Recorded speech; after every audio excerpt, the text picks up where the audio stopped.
morning. My name is Heidi Doyle, and I'm the Director of Children's Ministries at First Lutheran Church. And I'm so glad you joined us this morning.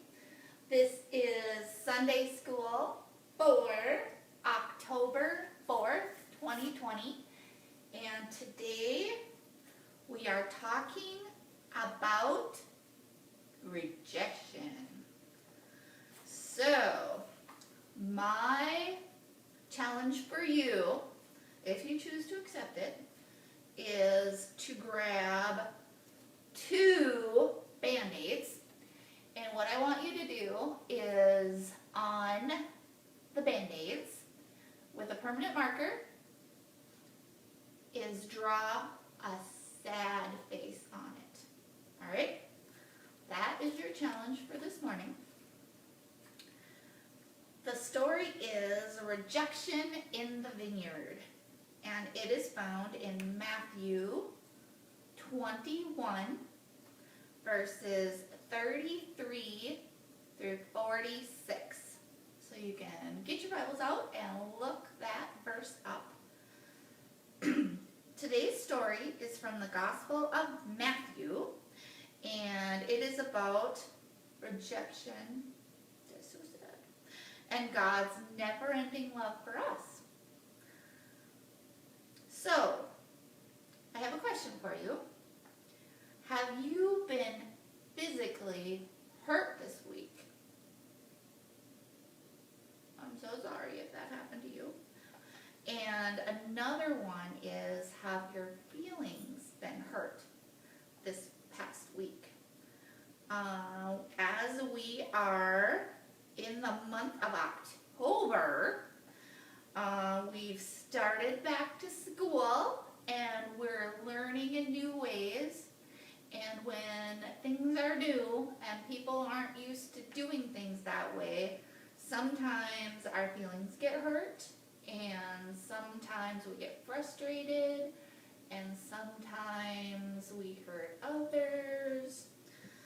So that's what we're going to talk about today. Some hurts can be seen, but others can't, because they're on the inside. We sometimes feel rejected by others when we're left out, and we sometimes reject people who are different from us. We are going to wear one of those Band-Aids I told you to go and get, and that's going to remind us of how easy it is to be hurt and how easy it is to hurt one another. To be like Jesus means to defend someone who is different than me and not rejecting them. So, someone can be different because they're wearing a different style shoe.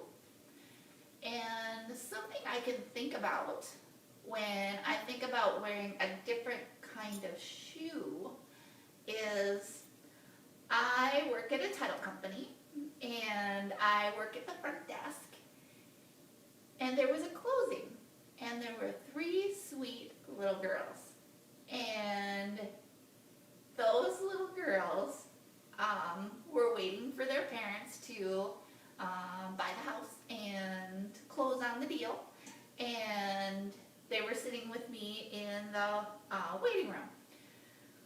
And I got up to make copies or something, and they saw my shoes. And the one little girl was so concerned about my shoes, and she told me, "Are those Walmart shoes?" Which, at the time, I really didn't understand. Why would she think I was wearing Walmart shoes? And why would that make a difference to her?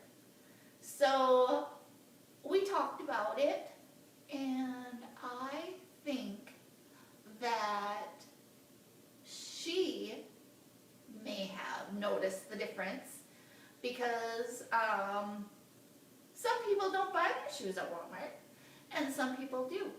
And maybe Walmart shoes indicate you're poorer or not as good as buying your shoes somewhere else. And maybe she was teased about the kind of shoes she wore, or the kind of clothes she wore, or was excluded because she didn't have the right name brand sweatshirt that the rich kids were wearing, or maybe she was one that saw the differences and was mean. And another difference is when someone's in a different grade than you. Have you ever been left out because someone was older than you? What do you think about that? And another difference I can think of is some people have different hair color, or different eye color, or maybe they have short hair, or maybe they have long hair. Those are all differences. So we need to be like Jesus and defend someone who is different than us, and not exclude them or reject them. All people belong to God. God made everyone special and unique.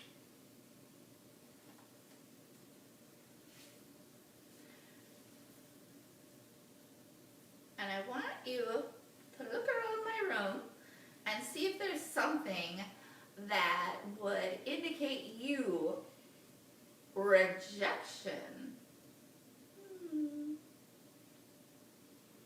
Do you think my Lego is rejected way over there? We got the two big dogs over here. No. And we're going to read our story for the little kids. And those would be our pre-K kids through 2nd grade. We have our story Bible. And this tells a story about whose vineyard is it?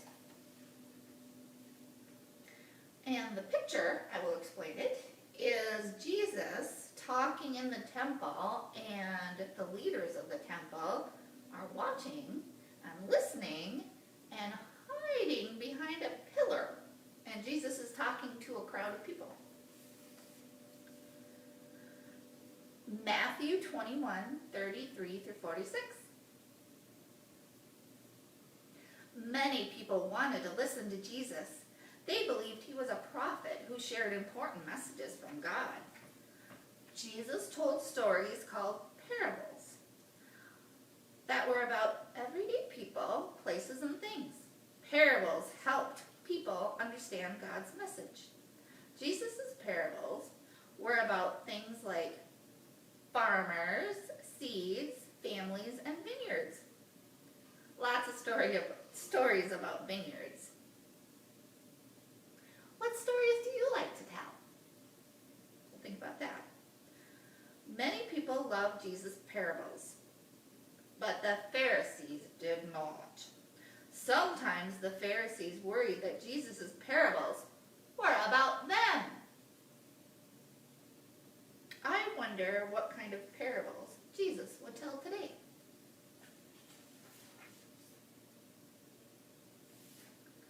Here is a parable Jesus told.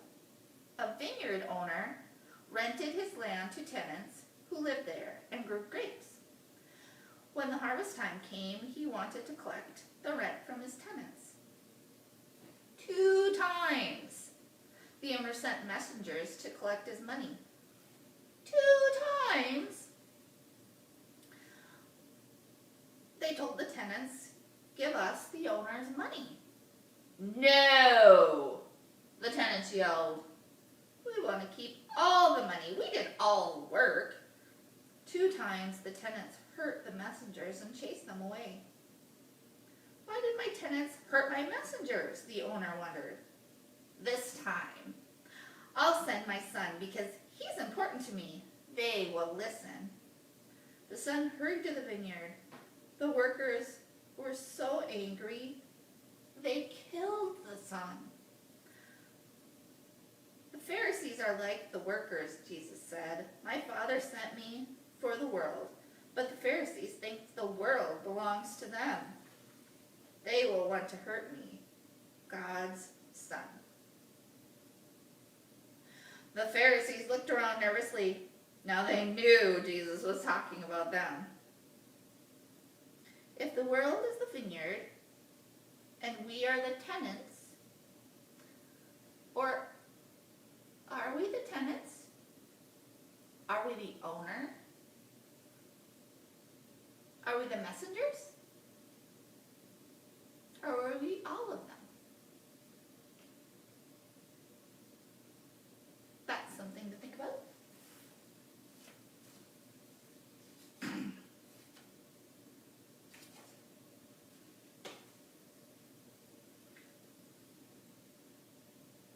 Who do you think the vineyard workers... Why do you think the vineyard workers kept the money?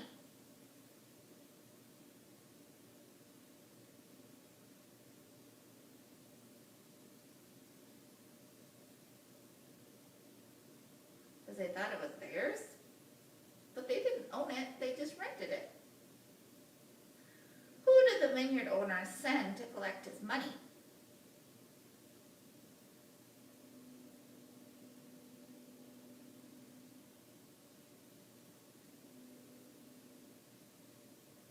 First his messengers, then his son.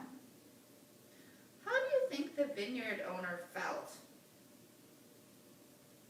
Probably pretty angry. Why do you think Jesus told so many stories about vineyards and farmers and seeds?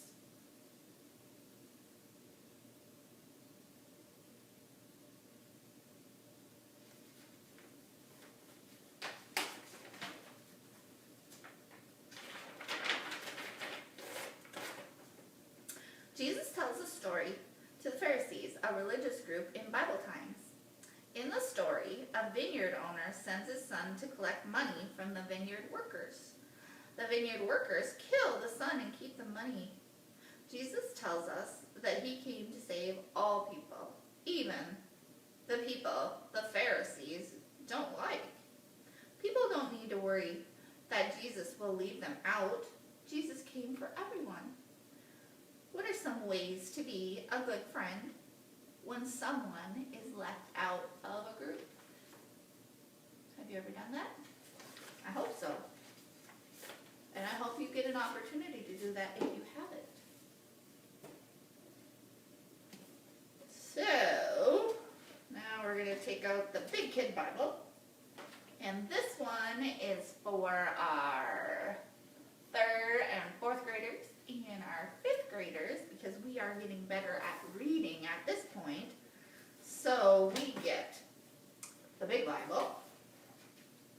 Do you remember which book it's in? What is our story? What book?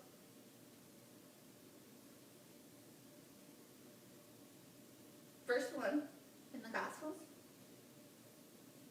Matthew, yep. All right, Matthew 21, verses 33 through 46. And I'll give you a little bit to look that up if you don't have it looked up. And if you have the World Lectionary NRSV Bible, it's on page 1139. So it's in the back of the book, in the New Testament.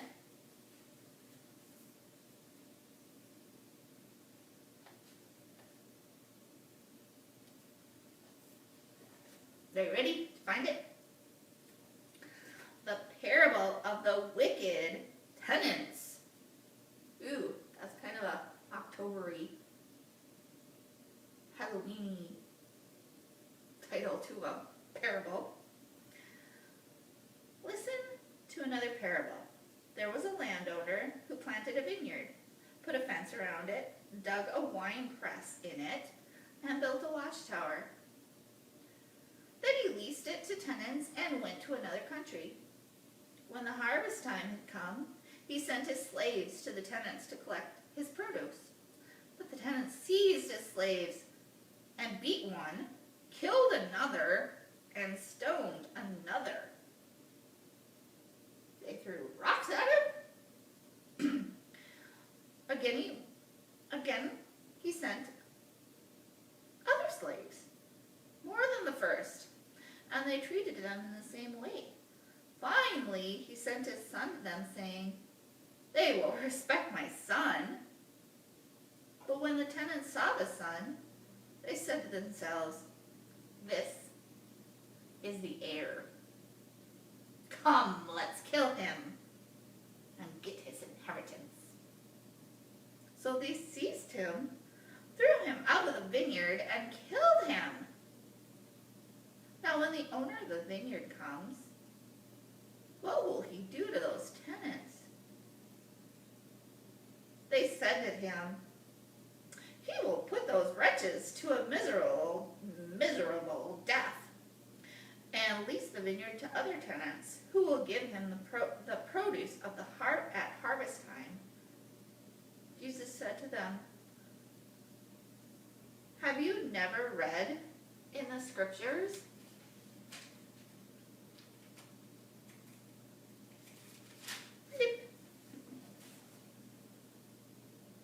So this verse is from the Old Testament, so the Pharisees would have known this verse really well. The stone that the builders rejected has become the cornerstone. This was the Lord's doing, and it is amazing in our eyes. Therefore I tell you, the kingdom of God will be taken away from you and given to the people that produce the fruits of the kingdom. The one who falls on the stone will be broken to pieces, and it will crush anyone on whom it falls." When the chief priests and the Pharisees heard this parable, they realized that he was speaking about them. They wanted to arrest him, but they feared the crowds because they regarded him as a prophet. So I have a question here. Think about a time you were rejected.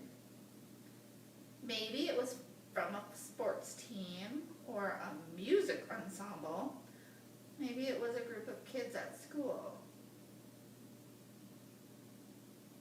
And we want to think of one word that describes how it made you feel.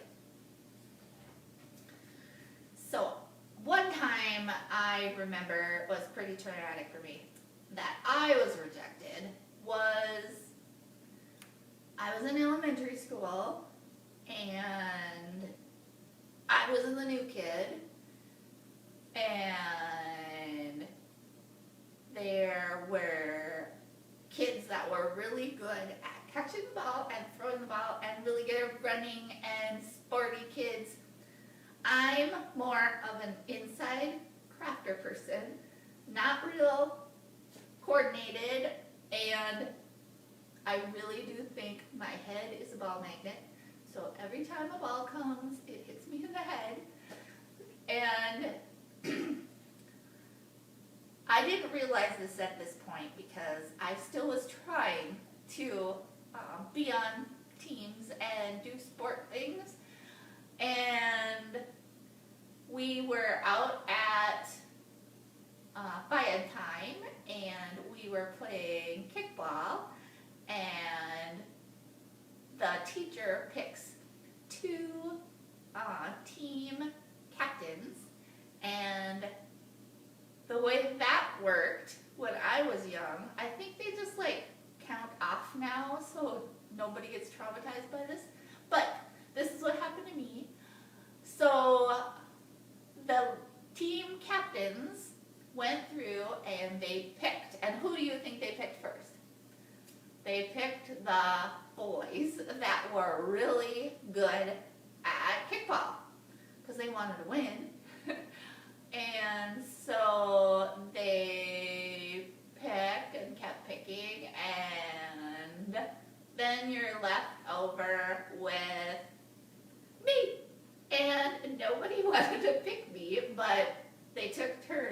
the one that ended up with me was the one that had the last turn. And I am not a very good runner, and I am not a very good catcher, and balls hit me in the head. So it happened every time, and that was a time that I was rejected, and it just made me feel sad. So that's my one word on how it made me feel. Sad. Today's story is hard to hear, but not really hard to understand. Jesus knew people were planning to kill him, so he told them a story about people rejecting someone else. At the end, the priests and Pharisees know Jesus is talking about them, and they are the ones who are afraid. This kind of story is called a parable, a story about someone or something that teaches a lesson about another person or thing. And when you tell a story like this, it helps the person that you're telling the story to listen, because if he would have attacked the Pharisees and straight up told them, you're not doing what you're supposed to be doing, you're taking the produce and not giving it back to the owner of the vineyard, they would get defensive, they would close their ears and close their hearts and not listen. But Jesus was really smart, so he told these stories, and these stories engage us and pull us in, and we try to figure out where do we fit in these stories. Are you surprised Jesus told a story this violent?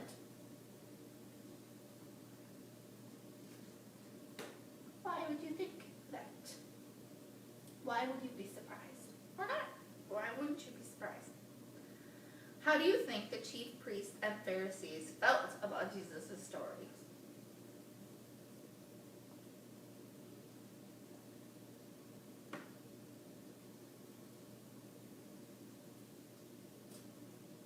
Maybe denial.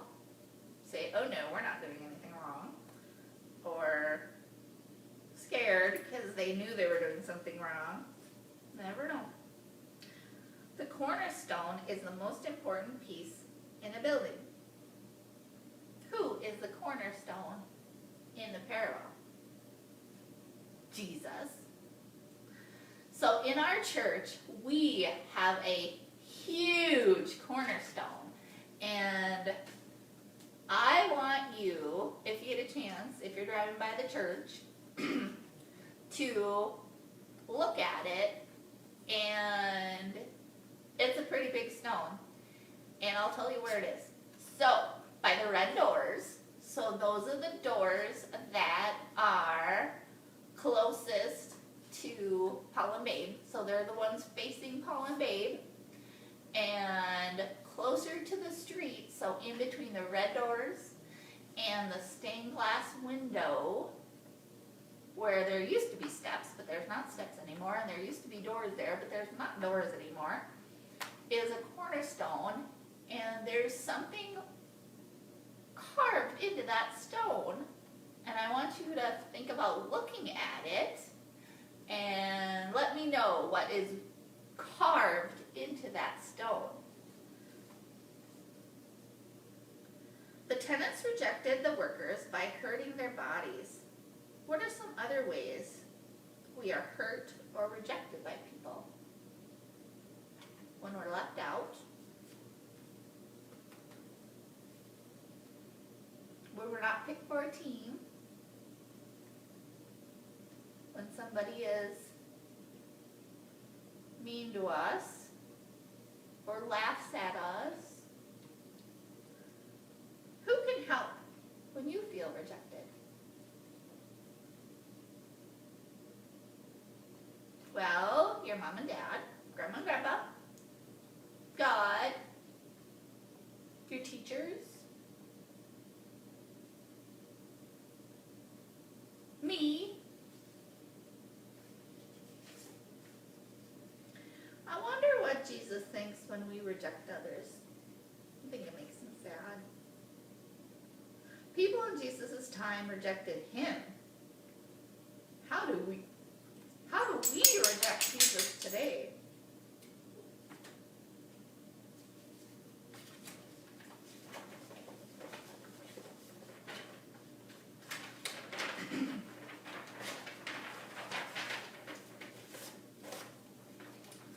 So there are a lot of important people that did a lot of important things, and there are a lot of important people doing a lot of important things now. And you have a chance to do important things too. There are some examples, and you can look these up and see what these people did and how they were rejected. Martin Luther King Jr. was a leader of the American Civil Rights Movement. He was rejected. Clara Barton founded the International Red Cross, and she was rejected. And Theodore Seuss Gazelle, or Dr. Seuss, was a writer of children's books, and I bet you have read some of his books. And on his birthday, sometimes schools have super fun activities about Dr. Seuss, for Dr. Seuss, and read Dr. Seuss books. He was also rejected. Can you imagine?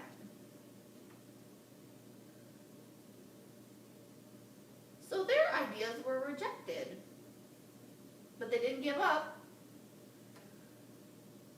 Dr. Martin Luther King Jr. was rejected for his race and his ideas about equality. Barton's plan for the Red Cross was rejected by the president. And Seuss,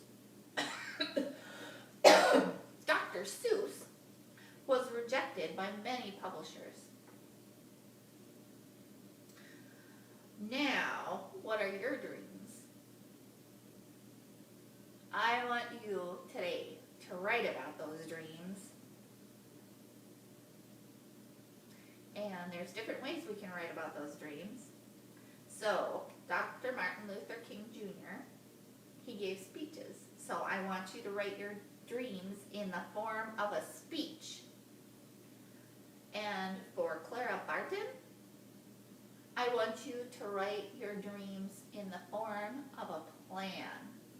So she wanted to start the Red Cross.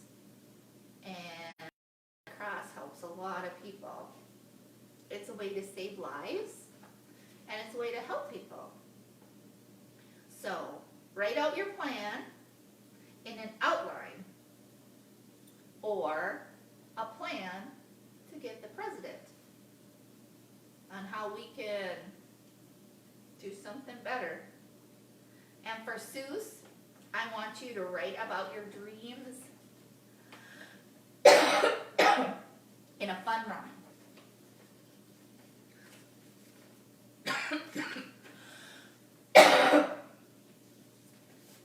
One moment. Go get a drink of water. Be right back. Think about those dreams.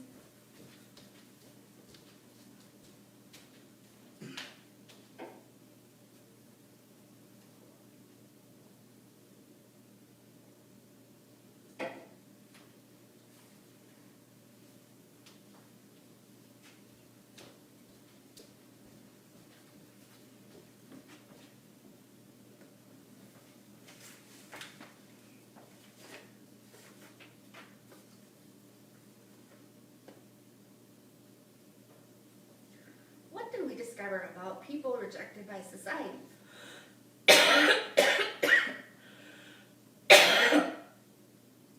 We have a large red X as a symbol for rejection.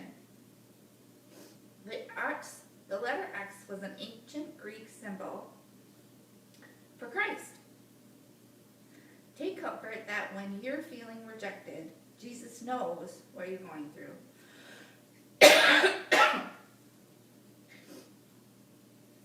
So I want you to say this with me.